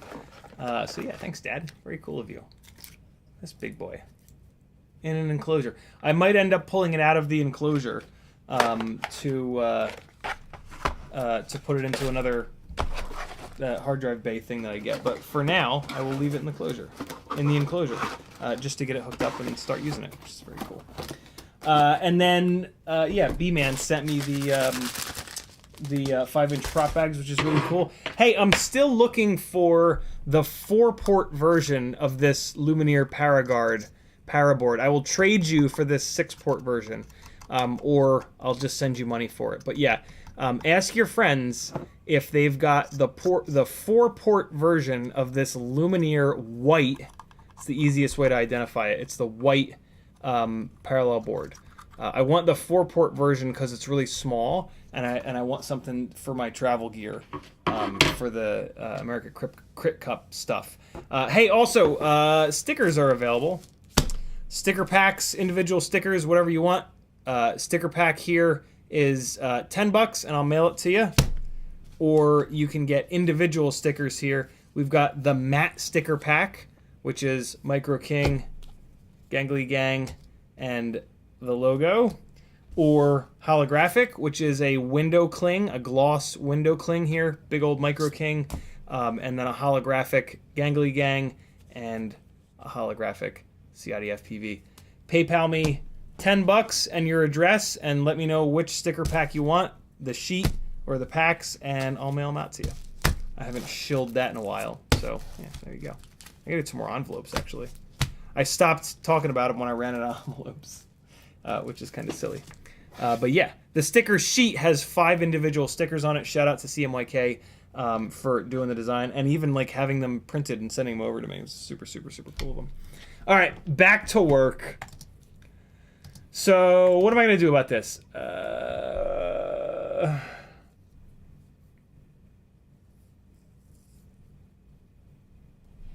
That's kind of cool. There's a lot of action with the blue car here, like that big correction, kind of like getting all close to him.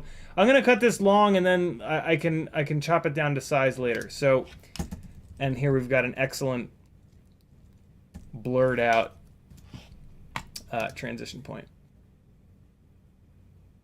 Cool. Let's keep going. Let's get rid of some more stuff. To me, this part of the editing process is focused on getting rid of. Get rid of as much as you possibly can, within reason. You want to leave yourself enough to work with so that on your second pass you can get rid of some more stuff, but you really want to get rid of a lot at this point. That was an interesting... It's kind of wide, though. I'm a little too far out. Oh, boy, though. That was... Hold on. We're going to do something with this. We're going to start it here. And so, yeah, if we can match that up with a clip that's rotating right really hard at the end, that'll be really cool. Locked in on the Greddy 370Z. Maybe that little bump is where we cut it. Yeah, because it gets a little sloppy after that. So that little bump is where we're gonna cut this one. Okay. So we're gonna get bump and then 1, 2, bump, and then there. That should work, maybe. Mudderson says HGLRC makes a 4.1 similar combo XT30, XT60. Yeah, I know HGLRC has power charge cycles, and it's been fine. Jackalope says, are you looking for a 4S or 6S 4-port power guard? Kind of doesn't matter. 4S or 6S will work because it's only going to really... I would prefer a 6... I think the Lumineer one is going to be 6S. But if it were 4S, that would be fine too because I only really run 4S. Well, no. Yeah, I would really like the 6S one. CMYK says, did you see the new Beta FPV 0702? I didn't see it, but they reached out to me about it. So I've been emailing back and forth with them. So yeah, hopefully you'll see them on the stream soon enough. I'm not going to look at them in 2 dimensions. I'm just going to wait for them to be in 3 dimensions. All right. A little bit more here. 11:47. Let's knock out a little bit more, and then we'll chat for a minute, and then we'll shut this down. Come back on Whoop Wednesday, and I think maybe we'll dive into that 75mm Walksnail build this Wednesday. Crashing, crashing, crashing. Car going the wrong way on track. Yeah. See, so this is a great example of like a little moment that you wanna grab. This is fantastic. So this is outside of the norm. This is now a head-on that we're doing with a nice little whip here. This is a perfect little piece of footage that you don't want to let disappear. So we chop that out, and then we just keep going. That's a good example of nice filler, and then I did it again. You want to try to remember to do those as often as possible because they come in really handy during the editing process. So we're going to come here. We're going to clear that out. And then it's a little long there, but it's okay. All right. And now we're back into it. Let's see what else we got. See, and that right there, see charging across the track, and there's a bunch of cars going in different directions. That's another one. You want this is basically going to be our B-roll.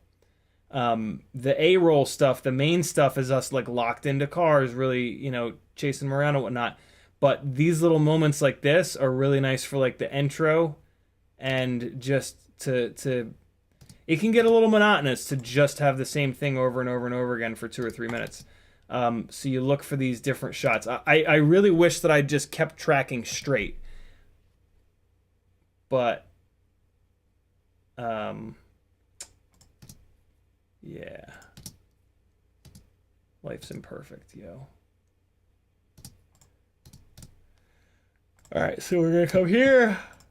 And I'm going to cut it there. All right. Crashing, crashing, crashing. Flying like a moron. Ooh. It was close on the can there. Jesus. Oh my gosh. I guess we just grazed it.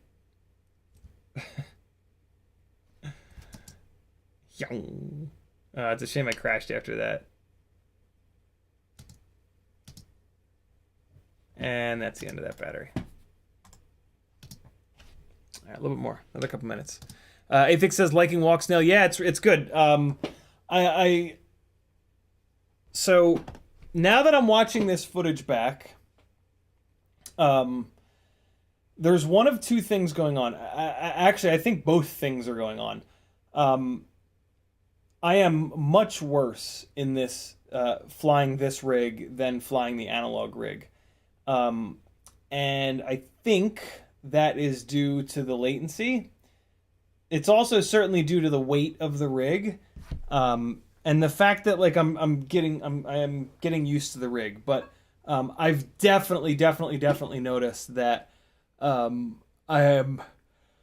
footage that I get from the analog rig at like 5 point something grams lighter in the fractal frame is definitely better. Definitely better.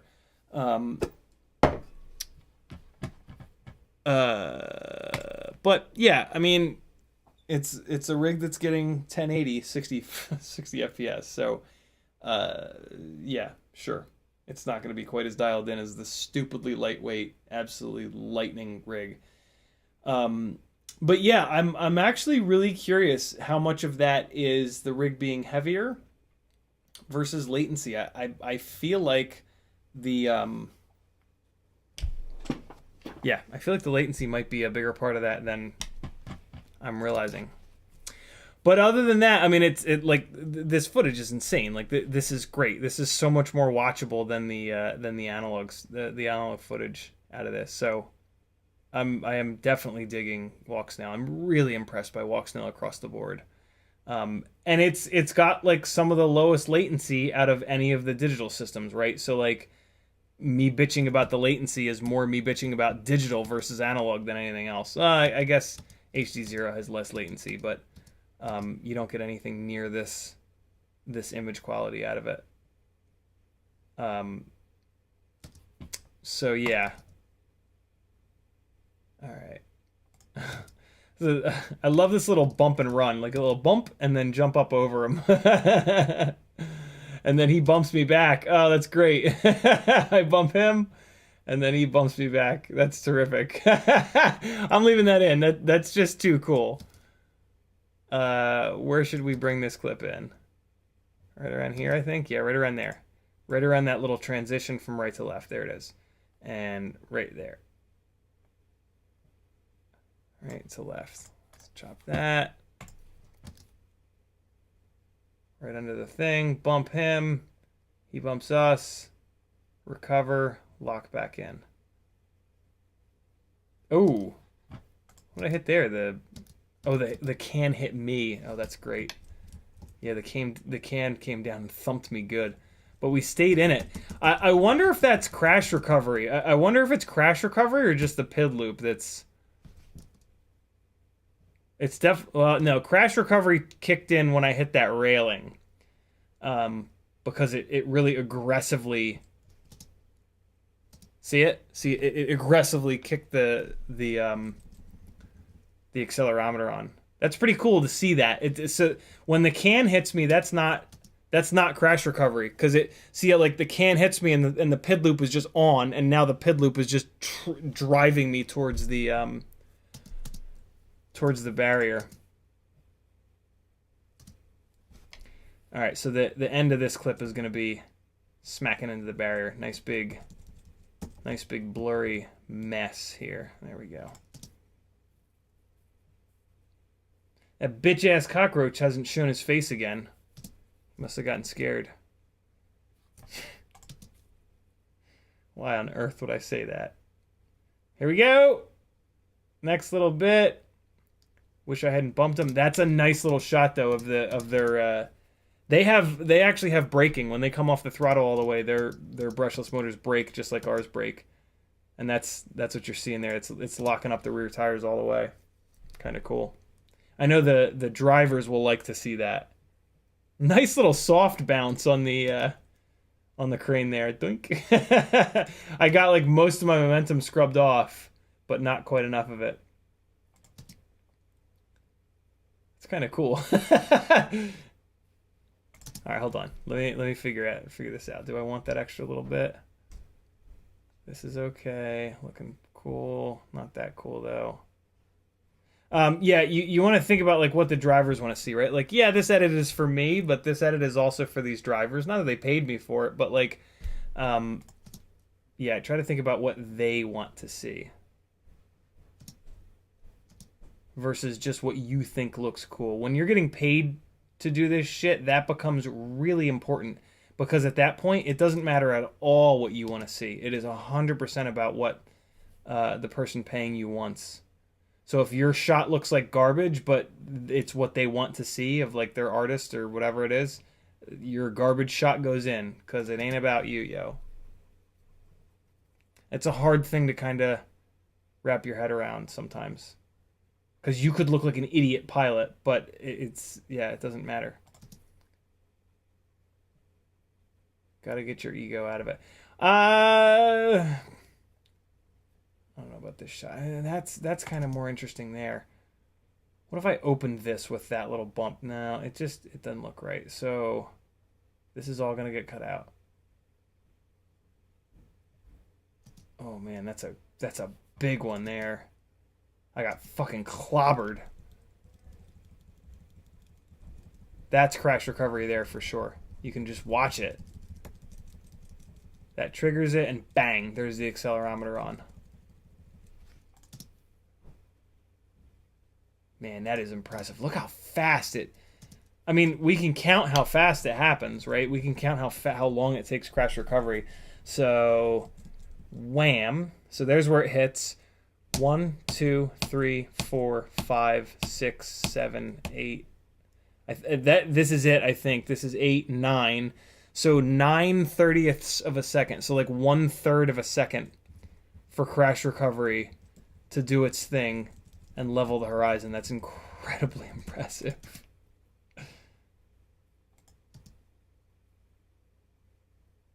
Wish there wasn't that secondary hit. Am I gonna get rid of this entire clip? I think I am. Yeah, I got that big stupid bounce where he walks away. Yeah, this whole clip is going. Let me just cut it and ripple delete it just so we're not going too far down the timeline. Flying like a donkey. And that's him spinning out. Like that, for example. Like them spinning out, they don't want to see that. Cut that out. What was that sound?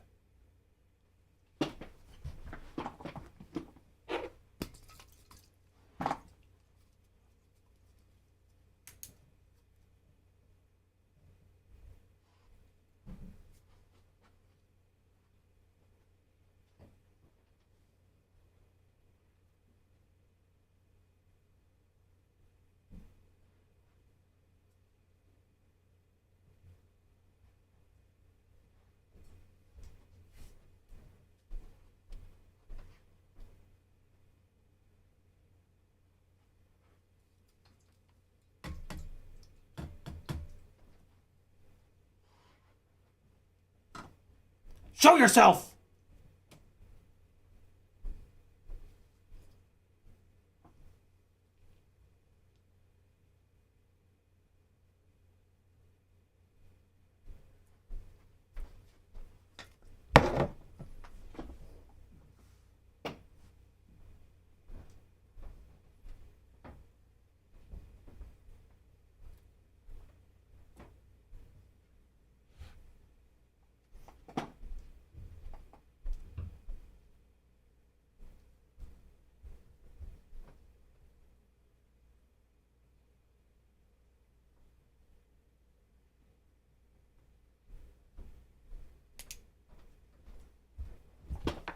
I'm going upstairs. This has been fun and all, but I can't handle it. I can't handle it. Brandon Woodford says, what's up? Tinzel says, look out behind you. Athix says, what about that snake video on the fan? Yo, did you guys see that on my Instagram? Oh my god. A fucking snake crawled out of the ceiling at this guy's ceiling fan, and the ceiling fan's on and it's going around. The snake crawls out of the ceiling, and the ceiling fan is hit, so the ceiling fan's spinning, and the snake is getting hit by the ceiling fan a bunch of times, and then he goes, oh no, I don't like that, and he wraps around the thing, and then he starts to get hit again on the other side, and then the snake drops down into the blades, the ceiling fan rips him out of the ceiling, and fires him directly at the guy on the camera, and he goes, oh shit! and then the thing stops. Hold on. This is what we're gonna end the stream with. We just talked about snake safety on. Oh, shut up.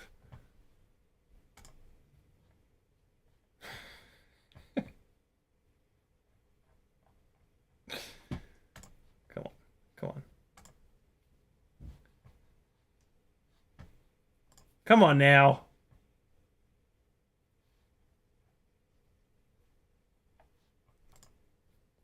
E-Bombs World. Oh my god, E-Bombs World still exists.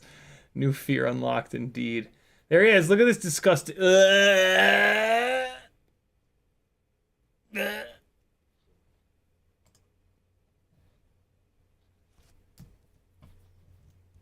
I can only stand this video because in my mind the snake gets hurt. Sorry if you're a fan of snakes, but I'm not. I don't know. You look it up yourself. You'll find it. I don't know how to internet. Love you guys. Be good. Here's the next of the files in the drifty editing stuff. Be good. I'm going to keep working on this edit tomorrow.